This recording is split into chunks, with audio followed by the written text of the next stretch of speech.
جی شیخ محترم، اب صاف آ رہی ہے عبد صحیح المحسن بھائی؟ جی صاف ہے شیخ، بارک اللہ.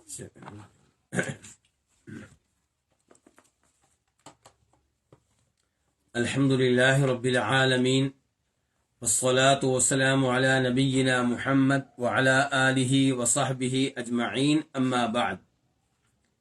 آج ہم کتاب الفوائد کے ساتھ ہیں، جس کے مؤلف اور جس کے رائٹر امام ابن القیم رحمہ اللہ ہیں. مشہور و معروف امام ہیں، امام ابن تیمیہ رحمہ اللہ کے خاص شاگرد ہیں، اور ان کی یہ کتاب الفوائد طرح طرح کے فوائد پہ مشتمل ہے. اور آج کا جو ہمارا درس ہے اس کا آغاز ہوگا صفحہ نمبر 64 سے 64، اور یہ کتاب کے اس ایڈیشن کے مطابق جس کے محقق شیخ محمد عزیر شمس ہیں، اور جو کتاب کا دوسرا ایڈیشن ہے جس کے محقق ڈاکٹر عبدالباسط المشہدانی ہیں، اس کے اعتبار سے صفحہ نمبر ہے 99.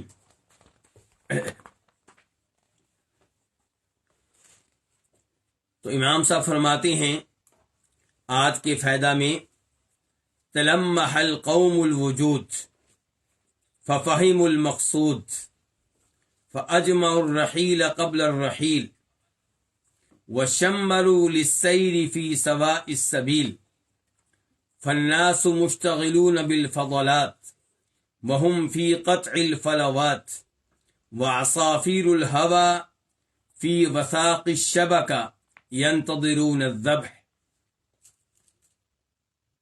کہتے ہیں کہ قوم نے غور سے دیکھا، کس کو؟ وجود کو، کائنات کو، مخلوقات کو. کس قوم کی بات کر رہے ہیں؟ اچھے لوگوں کی بات کر رہے ہیں، سمجھدار لوگوں کی بات کر رہے ہیں، صحابہ کرام کی بات کر رہے ہیں، سلف کی بات کر رہے ہیں کہ انہوں نے غور سے دیکھا کس کو؟ وجود کو، کائنات کو. ففہم المقصود، تو پھر وہ اپنا مقصود سمجھ گئے. انہیں سمجھ لگ گئی کہ یہ دنیا عارضی ہے. انہیں علم ہو گیا کہ یہاں پہ آنے کا مقصد امتحان ہے، آزمائش ہے، آخرت کی تیاری ہے. تو جب انہوں نے کائنات پہ غور کیا، مخلوقات پہ غور کیا، لوگوں پہ غور کیا، تو وہ مقصود کو سمجھ گئے. فاجمعوا الرحیل قبل الرحیل، تو انہوں نے سفر کرنے کا پختہ عزم کر لیا سفر کرنے سے پہلے. سفر کرنے سے پہلے یعنی کہ دنیا سے آخرت کی جانب سفر کرنے سے پہلے، یعنی کہ موت آ جانے سے پہلے انہوں نے کیا کیا؟ پختہ عزم کیا. کس کا؟ الرحیل، نکلنے کا، سفر کرنے کا. کس کام کے لیے نکلنے کا؟ کس کام کے لیے سفر کرنے کا؟ دین کے لیے، توحید کے لیے، جہاد کے لیے، اللہ کی عبادت کے لیے. یعنی کہ موت آنے سے پہلے انہوں نے موت کی تیاری کی، آخرت آنے سے پہلے انہوں نے آخرت کی تیاری کی. وَشَمَّرُوا لِلسَّيْرِ فِي سَوَاءِ السَّبِيلِ، اور وہ سنجیدگی سے تیار ہوئے. شمرو، سنجیدگی کے ساتھ انہوں نے تیاری کی، وہ تیار ہوئے. لِلسَّيْرِ، چلنے کے لیے. کس پہ چلنے کے لیے؟ صراط مستقیم پہ چلنے کے لیے، سیدھے راستے پہ چلنے کے لیے. فالناس مشتغلون بالفضلات، لوگ مصروف ہیں، مشغول ہیں. کس کے ساتھ؟ بالفضلاتی. فضلہ کی جمع ہے، باقی ماندہ چیزوں کو کہتے ہیں، آپ فضول چیزوں کو بھی کہہ سکتے ہیں. تو لوگ مشغول ہیں فضول چیزوں کے ساتھ، دنیا کے ساتھ، تجارت کے ساتھ، کاروبار کے ساتھ، بیوی بچوں کے ساتھ. وَهُمْ فِي قَطْعِ الْفَلَوَاتِ، اور یہ لوگ جنہیں وہ سمجھدار کہہ رہے ہیں، یہ کیا کام کر رہے ہیں؟ یہ صحراؤں کو طے کرنے میں لگے ہوئے ہیں. یعنی کہ مشقتیں برداشت کر رہے ہیں، مصائب برداشت کر رہے ہیں. کس کی خاطر؟ آخرت کی خاطر. کس کی خاطر؟ اللہ کو راضی کرنے کی خاطر.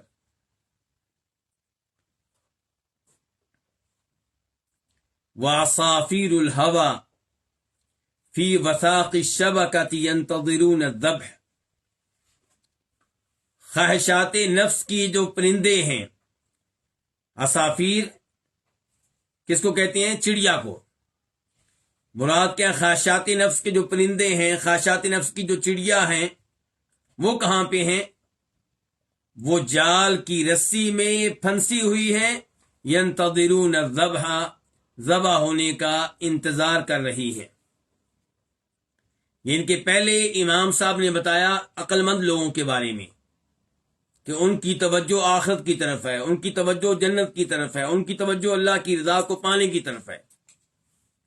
اور پھر کہا کہ وہ لوگ جو اپنی خواہشات نفس پہ چلتے ہیں، دنیا کے مزے ان کے پیچھے، مال کے پیچھے، سود، بدکاری، فحاشی، بے حیائی، گناہ جو دل میں آیا سو کیا، یہ لوگ جو ہیں پھنسے ہوئے ہیں۔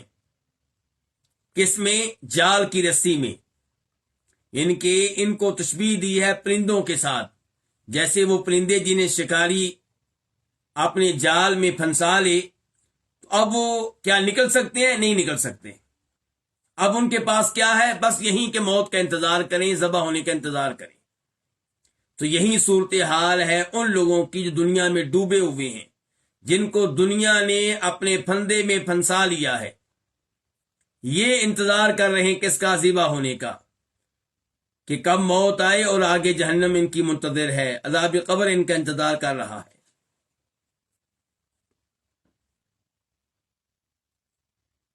اس کے بعد امام صاحب فرماتے ہیں وقع ثعلبان فی شبکہ، دو لومڑیاں وہ ایک جال میں پھنس گئیں، ایک جال میں واقع ہو گئیں۔ فقال احدہما للآخر، تو ان میں سے ایک نے دوسری سے کہا این الملتقى بعد هذا، کہ آج کے بعد ملاقات کہاں ہوگی، کہاں ملیں گے؟ یعنی کہ ایک تو ملاقات ابھی ہوئی ہے اس جال میں، اس کے بعد ملاقات کہاں ہوگی؟ فقال، تو دوسرے نے جواب دیا بعد یومین فی الدباغ، 2 دنوں کے بعد پھر ملاقات ہوگی۔ کہاں؟ دباغت خانے میں۔ دباغت خانہ کون سا؟ جہاں پہ جو جانوروں کی کھال ہے اس کو صاف کیا جاتا ہے، اسے رنگا جاتا ہے، تو وہاں پہ ملاقات ہوگی۔ تو اس کا کیا مطلب ہے جی؟ یہاں پہ کیا کہنا چاہتے ہیں امام صاحب اس عبارت کو یہاں پہ ذکر کر کے؟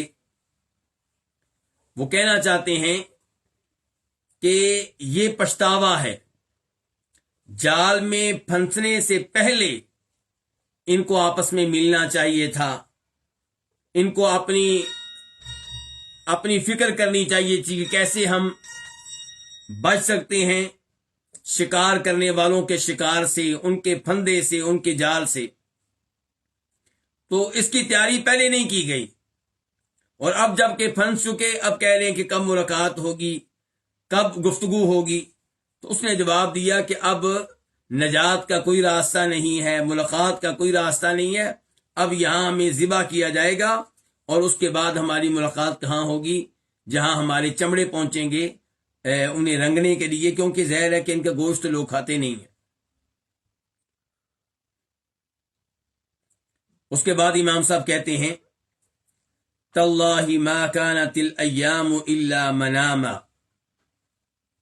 فاستيقظوا وقد حصلوا على الظفر۔ تاللہ، اللہ کی قسم، نہیں تھے ایام۔ کون سے ایام؟ زندگی کے ایام، دنیا کے ایام۔ نہیں ہے زندگی کے ایام، دنیا کے ایام، الا مناما، مگر خواب۔ انسان جتنی بھی زندگی گزار لے، 20 سال، 30 سال، 40 سال، 50 سال، اسے پوری پچھلی ساری زندگی ایک خواب کی طرح نظر آتی ہے۔ تو دنیا میں آپ کو جتنی بھی عمر مل جائے، جتنے بھی سال مل جائیں، ان کی حیثیت ایک خواب سے بڑھ کر کچھ نہیں ہے۔ تو نہیں ہے دنیا کے ایام الا منامن مگر خواب. فاستيقظوا، جو سمجھدار لوگ تھے وہ جب اس خواب سے، اس نیند سے بیدار ہوئے تو اس حال میں بیدار ہوئے کہ وقد حصلوا علی الظفر، کہ وہ کامیابی حاصل کر چکے تھے، کامیابی کو پا چکے تھے، جنت کو پا چکے تھے، اللہ کی رضا کو پا چکے تھے. تو دنیا کی حقیقت یہ ہے کہ خواب کی طرح ہے، اور جو لوگ سمجھدار ہیں وہ دنیا میں زندگی دھیان سے گزارتے ہیں، اللہ کی اطاعت کے مطابق گزارتے ہیں، اللہ کی رضا کے مطابق گزارتے ہیں، نبی علیہ الصلوۃ والسلام کے نقش قدم پہ چلتے ہوئے گزارتے ہیں، آپ کی اتباع کرتے ہوئے گزارتے ہیں. تو جب وہ خواب سے، نیند سے بیدار ہوتے ہیں تو کامیابی ان کے قدم چومتی ہے، جنت ان کی منتظر ہوتی ہے، اللہ رب العزت کی طرف سے انہیں خوشخبریاں ملتی ہیں. اس کے بعد امام صاحب فرماتے ہیں ما مضى من الدنيا احلام وما بقي منها امانی والوقت ضائع بینہما، کہ جو دنیا گزر چکی وہ کیا ہے؟ وہ خواب ہیں. احلام حلم کی جمع ہے خواب.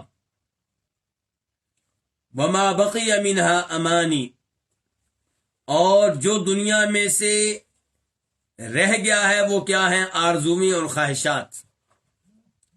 والوقت ضائع بینہما، اور وقت ان دونوں کے درمیان میں ضائع ہو رہا ہے. کن دونوں کے درمیان؟ خوابوں اور آرزوؤں کے درمیان. جو وقت گزر چکا وہ ایک خواب کی حیثیت رکھتا ہے، اور جو رہ گیا ہے اسے انسان جو غفلت میں ڈوبا ہوا ہے کس میں گزارتا ہے؟ آرزوؤں میں، خواہشات میں. میں وزیر اعظم بن جاؤں، میں بادشاہ بن جاؤں، مجھے کوئی وزارت مل جائے، مجھے کوئی بڑا عہدہ مل جائے، میں گاؤں کا چودھری بن جاؤں.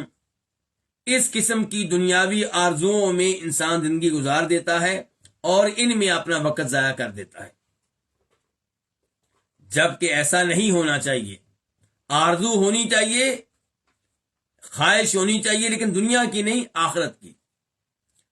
خواہش ہونی چاہیے دنیا کی نعمتوں کی نہیں بلکہ جنت کی نعمتوں کی.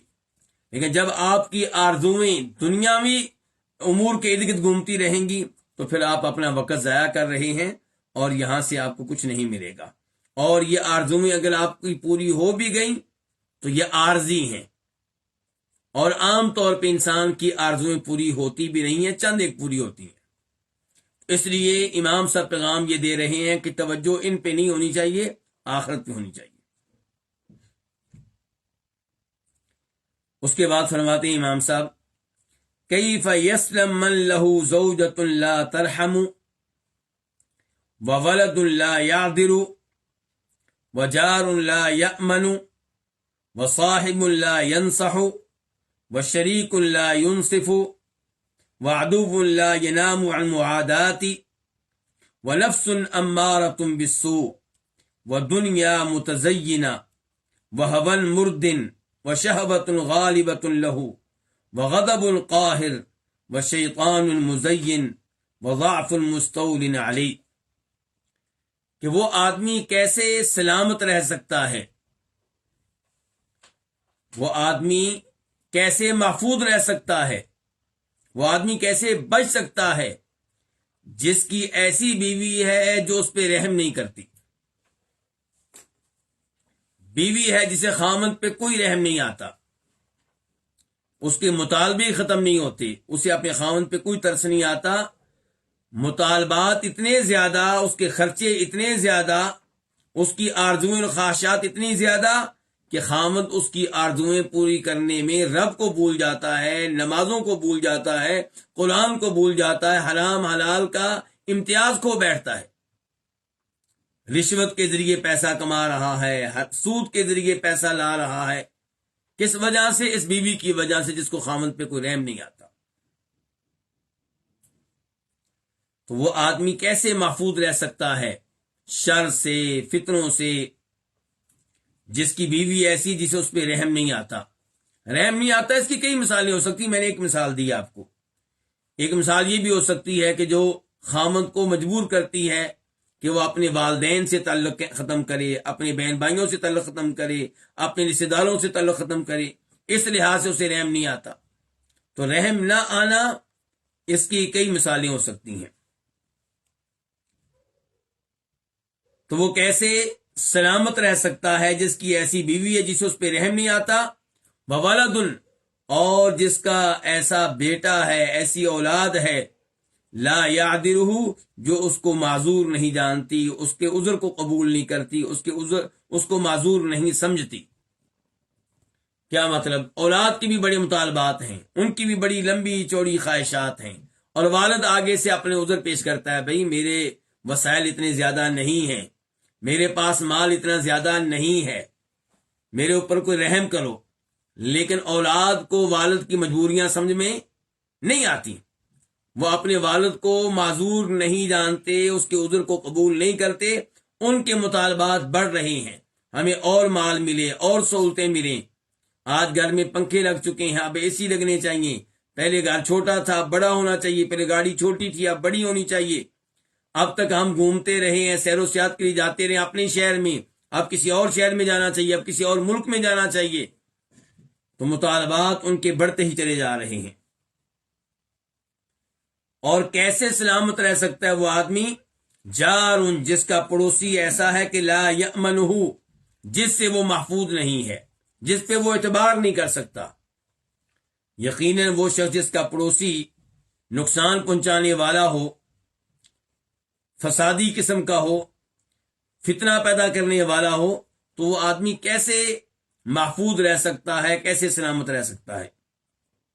وصاحب لا ینصحہ، اور وہ شخص کیسے سلامت رہ سکتا ہے جس کا ایسا ساتھی ہے جو اس کا خیر خواہ نہیں ہے، جو اس کو نصیحت نہیں کرتا، اس کو بس اپنی خواہشات سے غرض ہے، اس کو یہ پتا ہے کہ میں اس کے ساتھ اٹھتا بیٹھتا ہوں، چاپلوسی کرتا ہوں، ہاں میں ہاں ملا دیتا ہوں، تو مجھے مفاد مل رہا ہے، میں اس کے گھر میں آتا ہوں، مجھے عزت ملتی ہے، پروٹوکول ملتا ہے، اچھا کھانا ملتا ہے، باہر اس کے ساتھ جاتا ہوں تو بڑی شان و شوکت ملتی ہے، تو اس لیے وہ اپنے ساتھی کی خیر خواہی نہیں کرتا، اسے اچھا مشورہ نہیں دیتا۔ تو یہ آدمی کیسے بچ سکتا ہے شر سے؟ وَشَرِيكٌ لَا يُنصِفُهُ، اور وہ آدمی کیسے سلامت رہ سکتا ہے جس کا پارٹنر ایسا ہے جو اس سے انصاف نہیں کرتا۔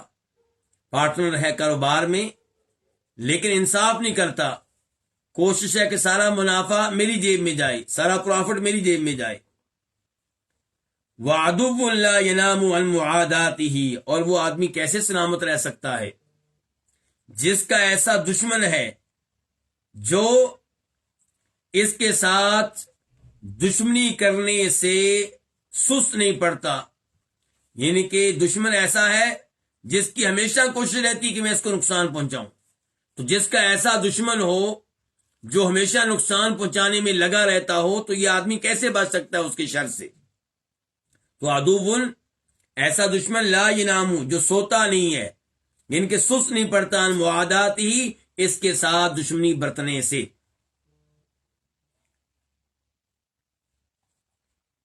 وَنَفْسٌ أَمَّارَةٌ بِالسُّوءِ، اور وہ آدمی کیسے سلامت رہ سکتا ہے، کیسے محفوظ رہ سکتا ہے جس کا نفس ایسا ہے جو ہمیشہ اور بار بار ترغیب دینے والا ہے کس چیز کی؟ برائی کی۔ پہلے تذکرہ ہو چکا ہے ایک درس میں کہ قرآن کریم میں کتنے نفوس کا تذکرہ ہوا ہے؟ 3 کا۔ نمبر 1 نفس مطمئنہ، یا ایتھا النفس المطمئنہ ارجعی الی ربک راضیۃ مرضیہ، اور یہ وہ نفس ہے جو اللہ تعالیٰ کی رضا کے مطابق زندگی گزارتا ہے اور مطمئن ہے کیونکہ اس کی زندگی شریعت کے مطابق گزری ہے، توحید پہ گزری ہے، اللہ کو راضی کرتے ہوئے گزری ہے۔ اور دوسرا نفس وہ ہے نفس لوامہ، جو گناہ ہو جانے پہ انسان کو ملامت کرتا ہے، جس کو ہم ضمیر بھی کہتے ہیں کہ اس کا ضمیر اسے جھنجھوڑتا ہے۔ اور تیسرا نفس کون سا؟ نفس امارہ، ان نفس لامارۃ بالسوء، کہ بے شک نفس جو ہے یہ بہت ترغیب دیتا ہے برائی کرنے کی. تو جس کا نفس ایسا ہو کہ جو برائی کی بہت زیادہ ترغیب دینے والا ہو، وہ آدمی کیسے بچ سکتا ہے، کیسے محفوظ رہ سکتا ہے اس کے شر سے؟ وَدُنْيَا مُتَزَيِّنَةٌ، اور وہ آدمی کیسے بچ سکتا ہے، سلامت رہ سکتا ہے، جس کے پاس ایسی دنیا ہے متزینہ جو بڑی خوش نما ہے، بڑی پیاری ہے، زیب و زینت والی ہے، راستہ پہ راستہ ہے. تو جس نے اپنے دائیں بائیں ایسا ماحول پیدا کر رکھا ہے جو ماحول آخرت سے غافل کرنے والا ہے، نعمتیں ہی نعمتیں، دنیا کی طرح طرح کی چیزیں جن کی وجہ سے اس کی توجہ دنیا میں ہی رہتی ہے، لوگوں سے مقابلہ کرنے میں رہتا ہے. گاڑیوں کے معاملے میں، میری گاڑی ایسی، فلاں کے پاس ایسی، آئندہ گاڑی ایسی آنے والی ہے، میں نے وہ گاڑی لینی ہے، میں نے یہ بیچنی ہے، موبائل ایسا، اور گھر ایسا، سوسائٹی فلاں میں گھر نہیں، اب فلاں سوسائٹی میں ہونا چاہیے. یعنی کہ دنیا کی زیب و زینت میں ڈوبا ہوا، تو کیسے بچ سکتا ہے دنیا کے شر سے؟ وَهَوَ مردن اردہ یردی سے ہے، ہلاک کر دینے والی، مہلک. یعنی کہ وہ آدمی کیسے محفوظ رہ سکتا ہے جس کی خواہشات نفس ایسی ہیں کہ مردن، جو مہلک ہیں، اس کو ہلاک کر دینے والی ہیں، اس کو تباہ و برباد کر دینے والی ہیں. وَشَهْوَةٌ غَالِبَةٌ لَهُ، اور وہ آدمی کیسے سلامت رہ سکتا ہے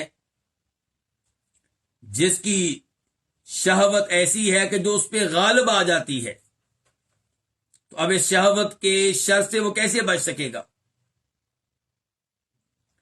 وَغَضَبٌ قَاهِرٌ، اور وہ آدمی کیسے سلامت رہ سکتا ہے، محفوظ رہ سکتا ہے جسے بہت غصہ آتا ہے، غصہ ایسا قاہر جو اس پہ غالب آ جاتا ہے، غصے کی وجہ سے کنٹرول سے باہر ہو جاتا ہے، غصے کی وجہ سے ایسی حرکتیں کر جاتا ہے جن پہ بعد میں پچھتاوا ہوتا ہے.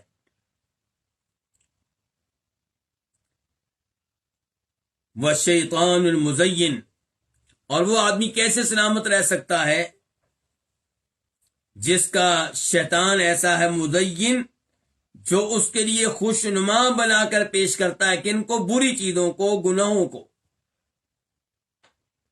بدعات کو خوبصورت بنا کر پیش کرتا ہے، گناہوں کو خوش نما بنا کر پیش کرتا ہے، گناہوں میں آمادہ کرتا ہے اور کہتا ہے کوئی بات نہیں، توبہ کر لینا، بڑی زندگی پڑی ہے. بدعات کو مزین بنا کر پیش کرتا ہے اور یہ ظاہر کرتا ہے کہ اس سے بڑی نیکی کیا ہوگی. مثال کے طور پہ عید میلاد النبی صلی اللہ علیہ وسلم کو لے لیں. شیطان خوش نما بنا کر پیش کرے گا کہ اللہ کے رسول سے محبت ہے، اور اس سے بڑھ کر محبت کیا ہوگی کہ آپ کی یوم ولادت کو آپ کی شان کے مطابق منایا جا رہا ہے.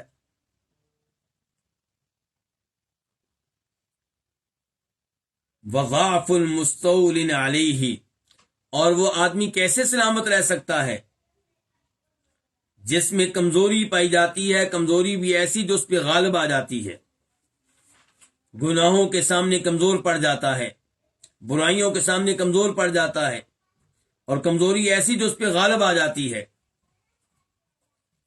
تو ایسا آدمی جو ہے جس کے دائیں بائیں اتنے مصائب ہیں، اتنے گناہوں کے جال ہیں، اتنے گناہوں کے پھندے ہیں، یہ آدمی کیسے بچ سکتا ہے؟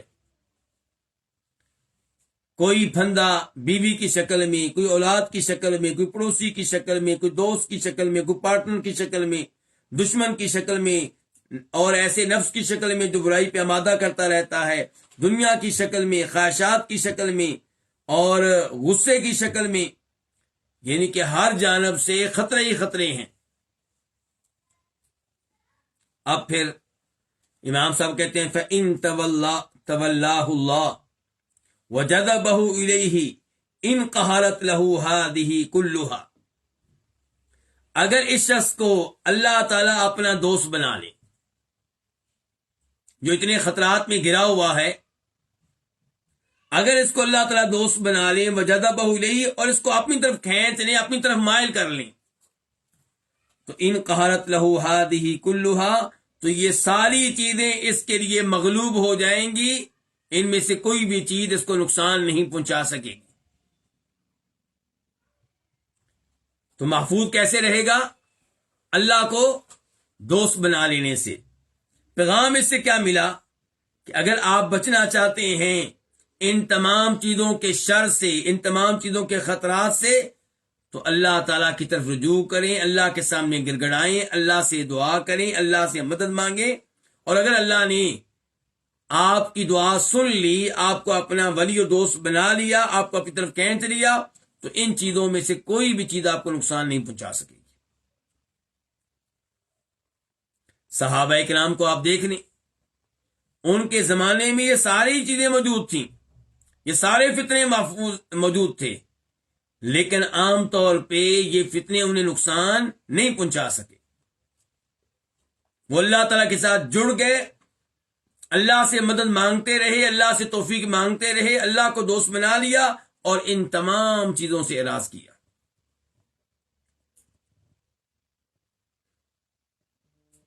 وَإِن تَخَلَّى عَنْهُ، اور اگر اللہ تعالیٰ اس کو چھوڑ دے،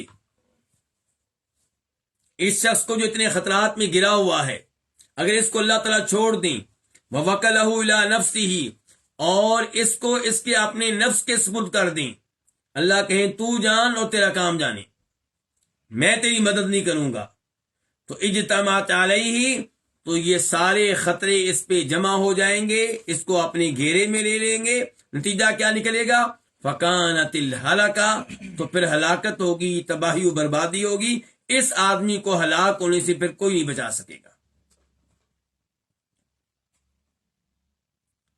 اسی لیے مسلمان ان تمام فتنوں سے بچنے کے لیے ہر نماز کی حرکت میں کیا کہتا ہے؟ اہدنا الصراط المستقیم، یا اللہ صراط مستقیم پہ رکھنا۔ ہر نماز کی حرکت میں کہتا ہے ایاک نعبد و ایاک نستعین، یا اللہ تو اس سے مدد مانگتا ہوں۔ اور اللہ کے نبی علیہ السلام نے کیا سکھایا تھا معاذ بن جبل کو؟ ہر نماز کے بعد کیا کہنا ہے؟ اللہم اعنی علی ذکرک و شکرک و حسن عبادتک۔ اور ان تمام چیزوں کے شر سے بچنے کے لیے اللہ سے پناہ مانگتے رہنا چاہیے۔ اعوذ باللہ من الشیطان الرجیم۔ حتیٰ کہ انسان جب شادی کرے تو اسے کیا سکھایا گیا ہے کہ جب بیگم کے پاس آئے تو اس کی پیشانی کو پکڑ کے کیا دعا پڑھنی ہے جی؟ اللہم انی اسألک خیرہا وخیر ما جبلت علیہ واعوذ بک من شرہا وشر ما جبلت علیہ، یا اللہ اس میں جو خیر ہے اس کا میں سوال کرتا ہوں، اور جو اس میں شر ہے اس سے بچنے کے لیے میں اپنے آپ کو تیری پناہ میں دیتا ہوں۔ اور نبی علیہ السلام کہا کرتے تھے اپنے خطبہ میں وَنَعُوذُ بِاللَّهِ مِن شُرُورِ أَنفُسِنَا وَمِن سَيِّئَاتِ أَعْمَالِنَا، کہ اے اللہ اپنے نفس کے شر سے بچنے کے لیے تجھے اپنے آپ کو تیری پناہ میں دیتے ہیں۔ تو انسان ان تمام چیزوں کے شر سے تبھی بچ سکتا ہے جب اپنے آپ کو اللہ کی پناہ میں دے دے، اپنے آپ کو اللہ کے سپرد کر دے، اللہ کے حوالے کر دے، اور زندگی اللہ کی مرضی کے مطابق گزارے۔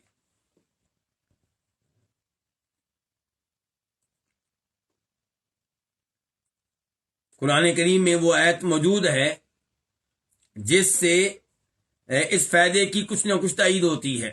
سورہ تغابن آیت نمبر 14، اللہ تعالیٰ فرماتے ہیں یا ایھا الذین آمنوا ان من ازواجکم واولادکم عدوا لکم فاحذروہم، اے ایمان والو، کچھ بیویاں اور کچھ اولاد انسان کی دشمن ہوتی ہے، اس لیے ان سے بچ کر رہنا، دھیان سے۔ اولاد کا ہر مطالبہ پورا نہیں کرتے، بیوی کا ہر مطالبہ پورا نہیں کیا جاتا۔ اور کبھی اللہ تعالیٰ کہتے ہیں یا ایھا الذین آمنوا لا تلہکم اموالکم ولا اولادکم عن ذکر اللہ ومن یفعل ذلک فاولئک هم الخاسرون، اے ایمان والو دھیان سے، اللہ کا دیا ہوا مال، اللہ کی دی ہوئی اولاد تمہیں اللہ کے ذکر سے، نماز سے، تلاوت سے، اللہ کو یاد کرنے سے غافل نہ کر دے، اور جو ان کی وجہ سے اللہ کے ذکر سے غافل ہو گیا وہ نقصان میں رہے گا۔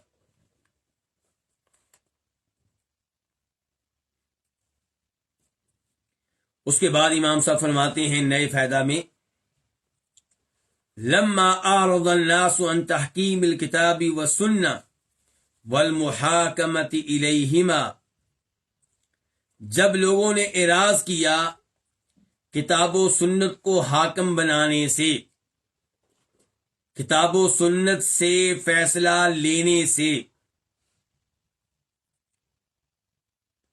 والمحاکمۃ الیہما، اور ان کی طرف اپنا فیصلہ لے جانے سے۔ لوگ کتاب و سنت کی طرف اپنا فیصلہ لے کر نہیں جاتے، کہاں لے کر جاتے ہیں؟ انگریزی عدالتوں میں، فرانسیسی عدالتوں میں۔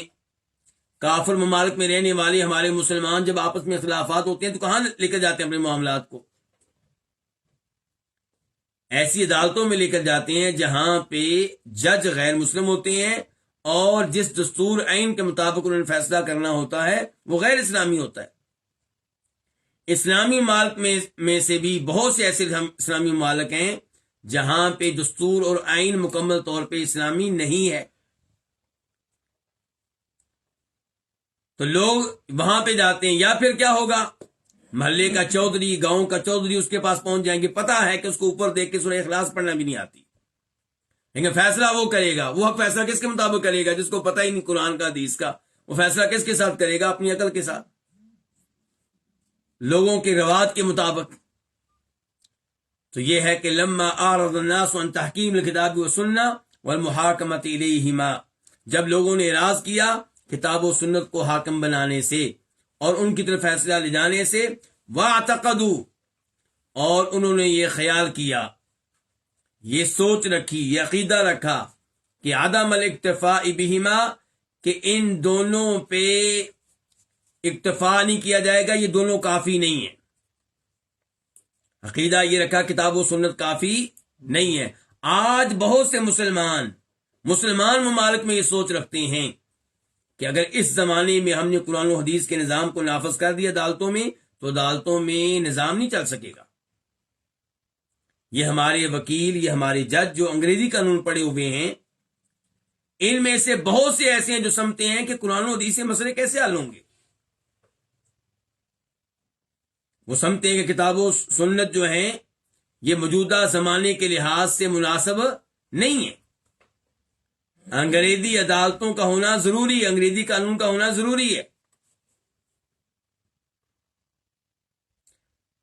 تو بہت سے لوگ ہیں جو سمجھتے ہیں کتاب و سنت کافی نہیں ہے، تو ان میں یہ بھی ہیں جو انگریزی قانون سے متاثر ہیں، اور ان میں وہ علماء بھی ہیں جو سمجھتے ہیں کہ کتاب و سنت کافی نہیں ہے، بلکہ وہ آپ سے ایسے سوال کریں گے جن کا مطلب یہ ہوگا کہ ان کی سوچ یہ ہے کہ کتاب و سنت ہمارے مسائل کے حل کے لیے کافی نہیں ہے۔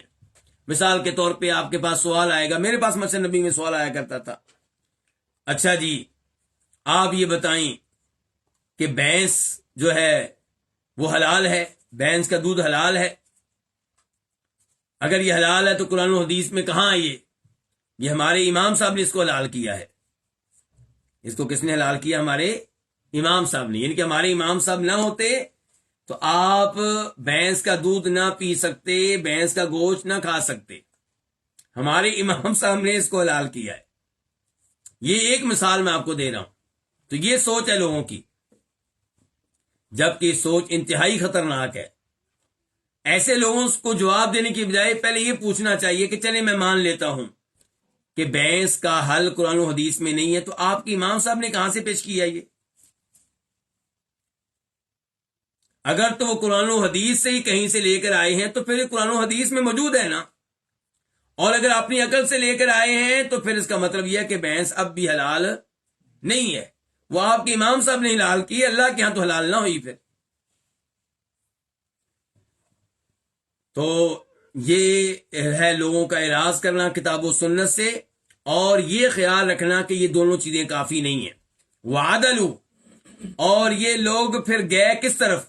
متوجہ ہوئے کس کی طرف؟ الی الاراء، اپنے اور اپنے بڑوں کے خیالات کی طرف، ان کی آراء کی طرف، ان کی رائے کی طرف، والقیاس اور قیاس کی طرف، والاستحسانی اور استحسان کی طرف، واقوال شیوخی اور مشائخ کے اقوال کی طرف۔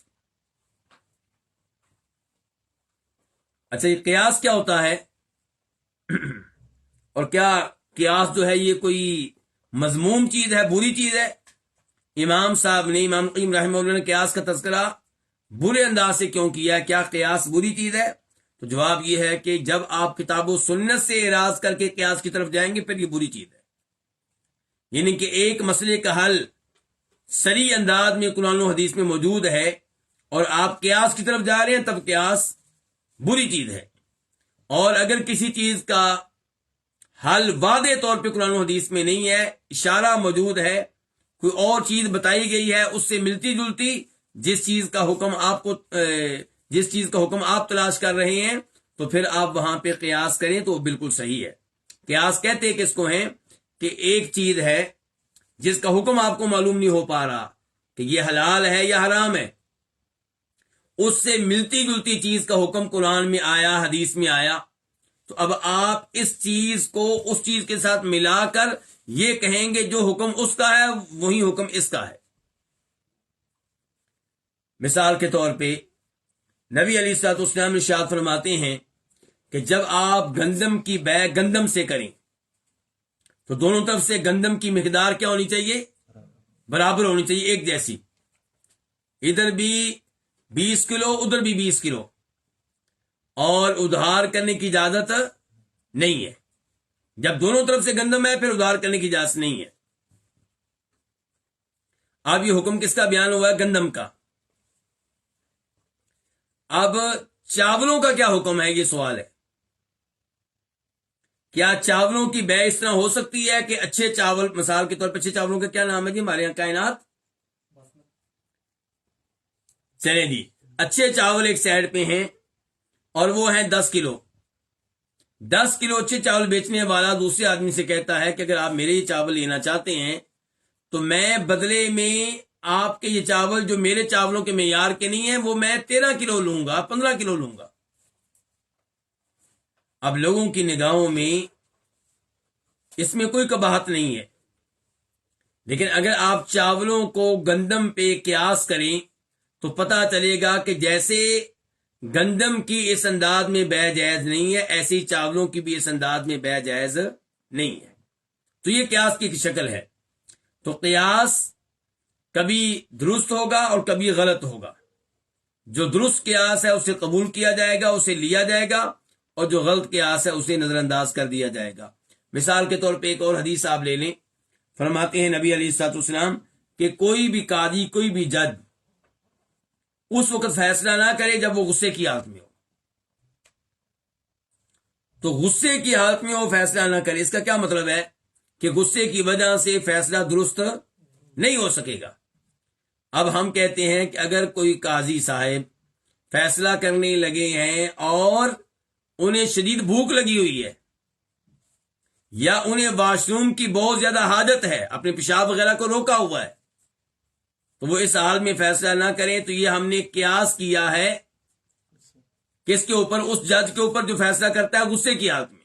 جیسے وہ درست فیصلہ نہیں کر سکے گا، یہ جج بھی درست فیصلہ نہیں کر سکے گا. تو یہ قیاس بالکل ٹھیک ہے.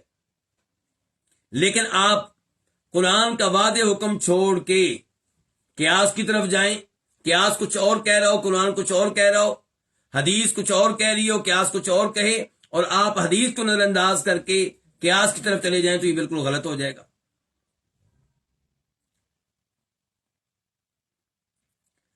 والاستحسان، استحسان کیا ہوتا ہے؟ یہ ہماری جو کتاب ہم پڑھ رہے ہیں اس کتاب میں لفظ استحسان کس نے استعمال کیا ہے؟ امام القیم رحمہ اللہ نے کیا ہے. تو دیکھنا چاہیے کہ خود امام صاحب کی استحسان کے بارے میں کیا رائے ہے اور استحسان کس کو کہتے ہیں. یہاں پہ جو استحسان انہوں نے ذکر کیا امام صاحب نے، تو وہ اس انداز سے ذکر کیا ہے کہ استحسان ایک بری چیز ہے. جی ہاں، جو مشہور و معروف استحسان ہے وہ بری چیز ہے. وہ کیا ہے کہ ایک چیز کا حل قرآن میں آیا، حدیث میں آیا، آپ اس کو نظر انداز کرتے ہوئے کوئی اور رائے اپنا لیتے ہیں. کیوں؟ جی میرا دل یہ کہتا ہے، مجھے یہ چیز اچھی لگ رہی ہے، جی میرا ذہن یہ مانتا ہے. دلیل کیا جی؟ دلیل کا مجھے نہیں پتا، لیکن میرا یہ ماننا ہے، میرے دل میں یہ بات، میں اس پہ مطمئن ہو رہا ہوں۔ اگر یہ چیز ہے استحسان سے مراد، تو یہ واقعی قابل مذمت ہے، اور امام شافعی رحمہ اللہ فرماتے ہیں ایسے استحسان کے بارے میں کہ من استحسن فقد شرع، کہ جس نے استحسان کیا اس نے شریعت سازی کی، یعنی کہ اس نے اپنی طرف سے شریعت گھڑی، اپنی طرف سے شریعت بنائی۔ اور ایک اور جگہ پہ کہا الاستحسان تلذذ، استحسان کیا ہے؟ یہ مزے لینا ہے۔ تو اگر استحسان ایسا ہے تو ایسا استحسان جو ہے وہ درست نہیں ہے۔ استحسان کی ایک مثال میں امام القیم رحمہ اللہ کی گفتگو سے ہی دوں گا۔ وراثت میں ایک مسئلہ ہے، اسے کہتے ہیں مسئلہ مشترکہ۔ مسئلہ مشترکہ اور نام کیا ہے جی علماء کرام؟ شاید یاد ہو آپ کو، ہماریہ، بالکل، کس نے بتایا؟ ہماریہ، جی مصباح، بہت اچھے۔ ہماریہ بھی اس کو کہتے ہیں، حجریہ بھی اس کو کہتے ہیں، یمیہ بھی اس کو کہتے ہیں۔ یہ مسئلہ کیا ہے جی؟ مسئلہ یہ ہے کہ فوت ہونے والی فوت ہو گئی، پیچھے چھوڑ کے گئی ہے کس کو؟ نمبر 1 خاوند کو، نمبر 2 اپنی والدہ کو، نمبر 3 ماں کی طرف سے اپنے بھائیوں کو۔ کس کی طرف سے؟ ماں کی طرف سے، یعنی کہ سگے بہن بھائی نہیں، ماں کی طرف سے بہن بھائی۔ اور نمبر 4 چھوڑ کے گئی ہے اپنے سگے بھائی کو۔ تو وارث کتنی طرح کے ہو گئے؟ 4 طرح کے۔ اب خاوند کو کیا ملے گا جی؟ آدھا حصہ۔ وراثت کے مال میں سے خاوند کو کتنا ملے گا؟ آدھا حصہ ملے گا۔ اور ماں کو چھٹا حصہ۔ اور یہ جو بہن بھائی ہیں ماں کی طرف سے، ان کو تیسرا حصہ۔ اچھا، یہ مسئلہ بنے گا کس سے؟ 6 سے، یعنی کہ ٹوٹل مال کے آپ کتنے حصے بنا لیں؟ 6۔ مسئلہ 6 سے بنے گا، اس کا مطلب یہ ہے کہ ٹوٹل مال کے 6 حصے کر دیں آپ۔ 6 میں سے آدھے ہم نے کس کو دینے ہیں؟ خاوند کو۔ کتنے چلے گا اس کے پاس؟ 3۔ باقی کتنے رہ گئے؟ 3۔ اس کے بعد آگئی ماں کو ہم نے چھٹا حصہ دینا ہے، تو 6 کا چھٹا کتنا ہوتا ہے جی؟ 1 ماں کے پاس چلا گیا۔ اب جو تقسیم ہو گیا کتنے ہو گئے؟ 4۔ باقی کتنے رہ گئے؟ 2۔ اچھا، اس کے جو میت کے فوت ہونے والی لڑکی کے جو بہن بھائی ماں کی طرف سے ہیں، ان کا حصہ کتنا بتایا تھا ہم نے؟ 1/3۔ تو 6 کا 1/3 کتنا ہوتا ہے جی؟ 1/3 کتنا ہوتا ہے؟ 2۔ تو 2 ان کو چلے گئے۔ اب کتنے ہو گئے؟ 6 ختم ہو گئے۔ اور سگا بھائی کہتا ہے میرا بھائی، میں تو اس کا سگا بھائی ہوں، وہ جو ماں کی طرف سے ان کو آپ نے دے دیا، اور میں۔ تو یہ کیس آیا تھا جناب عمر فاروق کے پاس، تو انہوں نے کہا تھا بھائی، سگے بھائی سے کہا تھا کہ تمہارا حصہ نہیں بنتا، میں کہاں سے دوں؟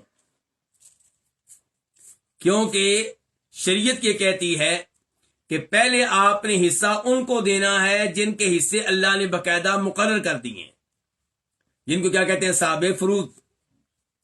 اور پھر ان کو دینا ہے جن کو شریعت میں کیا کہا جاتا ہے؟ عصبہ۔ عصبہ کون ہوتے ہیں؟ میت کے بیٹے عصبہ ہوتے ہیں، اور میت کے جو یہ سگا بھائی ہے، یہ کیا ہوگا؟ عصبہ ہوگا۔ اور عام طور پہ عصبہ کو اچھا خاصا حصہ ملتا ہے، یہ نہیں ہے کہ مقرر نہ کرنے سے انہیں کم ملتا ہے، نہیں، عام طور پہ جو بیٹے ہوتے ہیں ان کو زیادہ ملتا ہے۔ جن کے بیٹے ہوں تو مقصد یہ ہوتا ہے کہ بھائی یہ جو لوگ ہیں ان کو 2-2 3-3 چیزیں دے کے فارغ کرو، باقی سب بیٹے نہیں لینا ہوتا ہے۔ لیکن یہ جو مسئلہ ہے اس میں عجیب صورتحال بن گئی، کیا کہ سگے بھائی کے لیے کچھ نہیں بچا۔ اب جناب عمر فاروق نے کہا کہ حدیث کے مطابق میں تمہیں کچھ نہیں دے سکتا، حدیث کے لحاظ سے پہلے ان کو دیا جائے گا، بچے گا تمہیں ملے گا، تمہارے لیے کچھ بچا ہی نہیں۔ پھر ایسا کیس دوبارہ آیا جناب عمر فاروق کے پاس، کسی اور جگہ فوت کی ہوئی، کسی اور فیملی میں فوت کی ہوئی، تو پھر یہ کیس آیا۔ تو دوسری بار جناب عمر فاروق نے کیا کیا؟ انہوں نے سگے بھائی کو میت کے ان بہن بھائیوں کے ساتھ ملا دیا جو ماں کی طرف سے ہیں. کہا بھی چلو سگا بھائی ماں کی طرف سے تو بہن بھائی وہ بھی تو بھائی ہے نا ماں کی طرف سے, اور باپ کو چھوڑو باپ ہے ہی نہیں, سمجھو یوں سمجھو باپ ہے ہی نہیں. تو پھر انہوں نے اس 1/3 میں جو 1/3 ہے اس میں سگے بھائی کو بھی شریک کر دیا. تو کہنے کا مطلب یہ ہے کہ اب اس مسئلے میں علماء کرام کی مختلف آراء ہیں, مختلف خیالات ہیں. امام ابن القیم رحمہ اللہ اس مسئلے میں کہتے ہیں فمن اعطى العصب مع استغراق الفروض المال خرج عن قياس الاصول وعن موجب النص فان قيل فهذا استحسان قيل لكنه استحسان يخالف القرآن والمیزان. کہتے ہیں کہ جو سگے بھائی کو دے, اسبا کو دے, جبکہ وہ وارث ان کے حصے مقرر ہیں, وہ سارا مال لے چکے, پھر بھی کہے جناب سگے بھائی کو دینا ہے, تو کہتے ہیں کہ وہ قرآن و سنت کی نصوص کے تقاضوں سے نکل گیا. اگر وہ یہ کہے کہ یہ استحسان ہے, یہ اچھی بات ہے, یہ اچھی رائے ہے, تو اس سے کہا جائے گا لیکن یہ وہ استحسان ہے جو قرآن کے خلاف ہے, یہ وہ استحسان ہے جو قرآن کے خلاف ہے. اچھا, لیکن اگر کبھی استحسان ایسا ہو جس کے پیچھے دلیل ہو, تو اس کو امام قیم رحمہ اللہ بھی اس کو مانتے ہیں اور اس کا خیال کرتے ہیں. اس کی ایک مثال آپ کے سامنے رکھ دوں کہ ایک کافر فوت ہو گیا, معذرت کے ساتھ ایک مسلمان فوت ہوا, اور اس کا ایک بیٹا جو ہے وہ کیا ہے, کافر ہے. فوت ہونے والا فوت ہوا, تو اب یہ کافر جو ہے یہ کیا ہو گیا, مسلمان ہو گیا. لیکن مسلمان کب ہوا ہے, فوت ہونے کے فوراً بعد, یعنی کہ مال تقسیم ہونے سے پہلے, وراثت کا مال تقسیم ہونے سے پہلے. اب اس کو اس کا وارث بنائیں گے کہ نہیں بنائیں گے؟ احادیث کیا کہتی ہیں کہ کافر مسلمان کا وارث نہیں بنے گا. تو امام صاحب کہتے ہیں ایک مقام پہ, ان کی کتاب احکام اہل الذمہ, وہاں پہ کہتے ہیں ان توریث المسلم قبل القسمہ مما یرغب فی الاسلام ویزید فیہ ویدعو الیہ. کہتے ہیں اگر آپ ایسے شخص کو جو اپنے باپ کے مرنے کے بعد مسلمان ہوا ہے لیکن مال تقسیم ہونے سے پہلے مسلمان ہو گیا, وارث بنائیں گے, تو اس سے باقی لوگوں کو بھی اسلام قبول کرنے کی کیا ملے گی, ترغیب ملے گی. تو یہ استحسان ہے اور یہ بڑا اچھا استحسان ہے. تو یہاں پہ اس استحسان کی وہ تعریف کر رہے ہیں کون, امام ابن القیم رحمہ اللہ. تو کہنے کا مطلب یہ ہے کہ ہر استحسان مذموم نہیں ہوتا, وہ استحسان جس کے پیچھے کوئی دلیل نہ ہو بلکہ دلیل کے مد مقابل ہو وہ مذموم ہوتا ہے. تو امام صاحب یہاں پہ کہہ رہے ہیں کہ جب لوگوں نے اعراض کیا کتاب و سنت کو حاکم بنانے سے, کتاب و سنت کی طرف فیصلے لے جانے سے, اور یہ عقیدہ رکھا کہ یہ دونوں چیزیں کافی نہیں ہیں, اور لوگ متوجہ ہو گئے آراء کی طرف, قیاس کی طرف, استحسان کی طرف اور مشائخ کے اقوال کی طرف, نتیجہ کیا نکلا؟ نتیجہ یہ نکلا کہ عرض لهم من ذلك فساد في فطرهم وظلمة في قلوبهم وقدر في افهامهم ومحق في عقولهم وعمتهم هذه الامور وغلبت عليهم. تو عرض لهم من ذلك اس سے یا اس کی وجہ سے, کس کی وجہ سے؟ کتاب و سنت سے اعراض کرنے کی وجہ سے, کتاب و سنت کو چھوڑ کے قیاس, استحسان, بزرگوں کے اقوال کے متوجہ ہو جانے کی وجہ سے عرض لهم, ایسے لوگوں کو کیا پیش آیا؟ ایسے لوگوں کو فساد پیش آیا ان کی فطرتوں میں, ان کی فطرتیں فاسد ہو گئی. ایک ہوتی ہے فطرت سلیمہ, انسان کس میں پیدا ہوتا ہے؟ توحید پہ, یہ کیا اس کی فطرت ہے, اور دیگر امور میں بھی انسان خیر کے اوپر ہوتا ہے, یہ اس کی فطرت ہے. لیکن جب ان لوگوں نے یہ حرکتیں کی, کتاب و سنت سے اعراض کیا, بزرگوں کے اقوال کی طرف بھاگے, کتاب و سنت کو چھوڑ کر قیاس استحسان کی طرف بھاگے, تو ان کی فطرت میں فساد پیدا ہوا اور ان کے دلوں میں تاریکی پیدا ہوئی. اچھا, اب دلوں میں تاریکی پیدا ہوگی تو کیا ہوگا؟ دل جو ہے نور سے معلوم ہو جائیں گے, پھر حق کو کیسے پہچانیں گے؟ کیسے پتا چلے گا مسلک حقہ کون سا ہے اور باطل فرقے کون سے ہیں؟ مختلف مسائل میں راج قول کا کیسے علم ہوگا جب دلوں میں تاریکی پیدا ہو گئی، وَقَدَرٌ فِي أَفْهَامِهِمْ، اور کیا پیدا ہوا؟ ان کے فہم میں کیا پیدا ہوا؟ تکدر پیدا ہوا، یعنی کہ میل پیدا ہو گیا، یعنی کہ وہی معاملے کا واضح نہ ہونا۔ وَمَحْقٌ فِي عُقُولِهِمْ، اور ان کی عقلوں میں بے برکتی اور کمی واقع ہوئی۔ وَعَمَّتْهُمْ هَذِهِ الْأُمُورُ، اور یہ امور ان پہ چھا گئے۔ وغلبت علیہم، اور ان پہ غلبہ پا گئے۔ حتی ربی فیہ الصغیر، یہاں تک کہ چھوٹے نے اسی ماحول میں تربیت پائی، اسی ماحول میں وہ بڑا ہوا۔ وحرم علیہ الکبیر، اور جو بڑا ہے وہ انہی چیزوں پہ بوڑھا ہو گیا۔ فلم یروہا منکرا، تو پھر ان لوگوں نے ان چیزوں کو منکر نہیں جانا، گناہ نہیں جانا، جرم کو جرم سمجھنا ترک کر دیا۔ یہ سارے جرائم تھے، کتاب و سنت سے اعراض کر کے، کتاب و سنت کو ناکافی سمجھ کر قیاس کی طرف جانا، بزرگوں کے اقوال کی طرف جانا، بزرگوں کے فتاوی کی طرف جانا، یہ سب کچھ جرم تھا، غلط تھا۔ لیکن جب چھوٹے اسی پہ پلے اور بڑے ہوئے اور جوان اسی پہ بوڑھے ہو گئے، تو پھر لوگوں نے ان جرائم کو جرائم سمجھنا ترک کر دیا، ان گناہوں کو گناہ سمجھنا ترک کر دیا۔ پھر کیا ہوا؟ فجاءتهم دولة اخرى، تو ان کے پاس ایک اور غلبہ آیا۔ فجاءتهم دولة اخرى، ان کے پاس ایک اور غلبہ آیا۔ دولہ کا معنی یہاں پہ کیا کریں گے؟ غلبہ۔ قامت فیہا البدع مقام السنن، اس غلبے میں بدعتوں نے سنن کی جگہ لے لی۔ بدعتوں نے کس کی جگہ لے لی؟ سنن کی۔ اور آپ دیکھ لیں، جو لوگ یہ حرکتیں کرتے ہیں جو امام صاحب نے بتائی ہیں، کتاب و سنت سے اعراض کر کے بھاگ کر جاتے ہیں کدھر؟ قیاس کی طرف، استحسان کی طرف، بزرگوں کے اقوال کی طرف، انہی میں آپ کو کیا ملے گا؟ بدعتیں اور سنن کو ترک کرنا۔ تو اس غلبے میں کیا ہوا؟ بدعتوں نے سنن کی جگہ لے لی، وہ ان کی قائم مقام بن گئی۔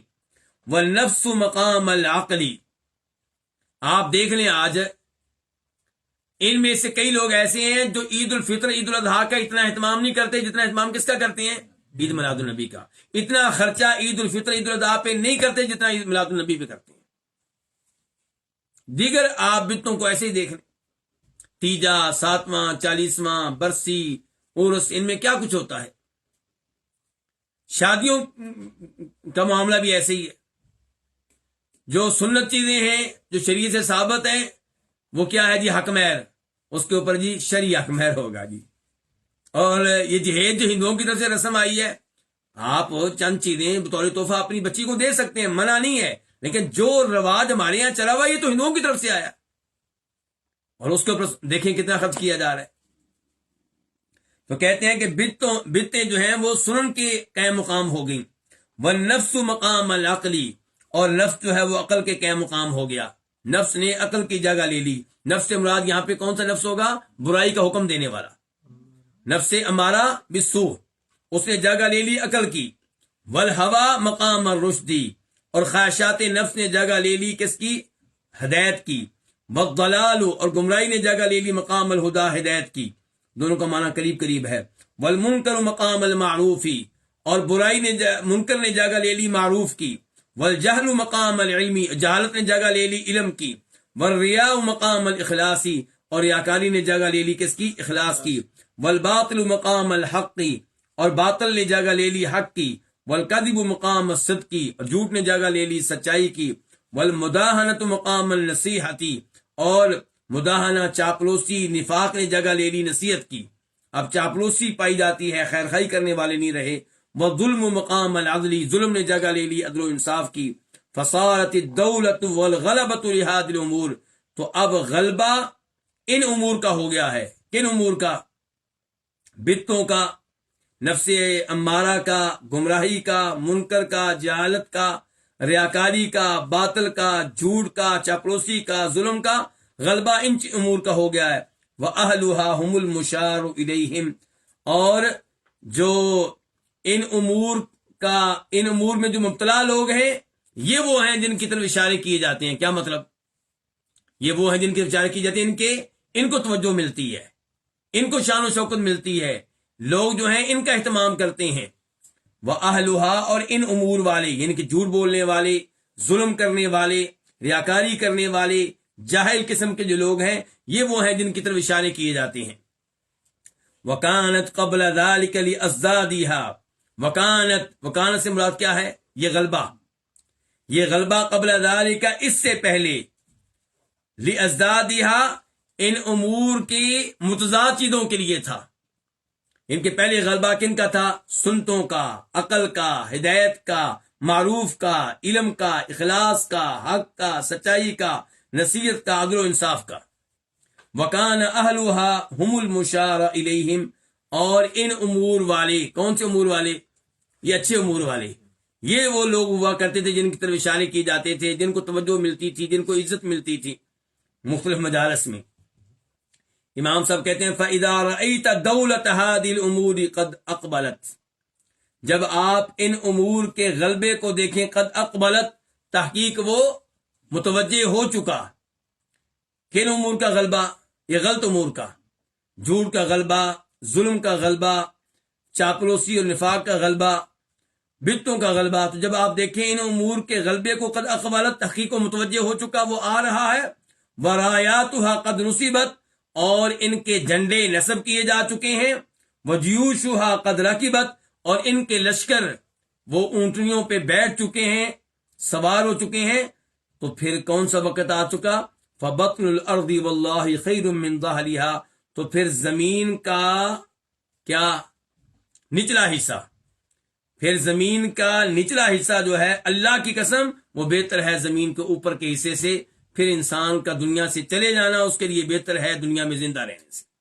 پھر قبر اس کے لیے بہتر ہے. وَقُلَلُ الْجِبَالِ خَيْرٌ مِّن سُهُولٍ، اور پھر پہاڑوں کی چوٹیاں بہتر ہیں ہموار میدانوں سے، ہموار زمین سے. کیا مطلب؟ کہ پھر آپ آبادی سے نکل کر، شہر سے نکل کر، گاؤں سے نکل کر پہاڑوں کی چوٹی پہ چلے جائیں اور تنہا زندگی گزاریں، ان فتنوں سے بچنے کے لیے، ان برائیوں سے بچنے کے لیے.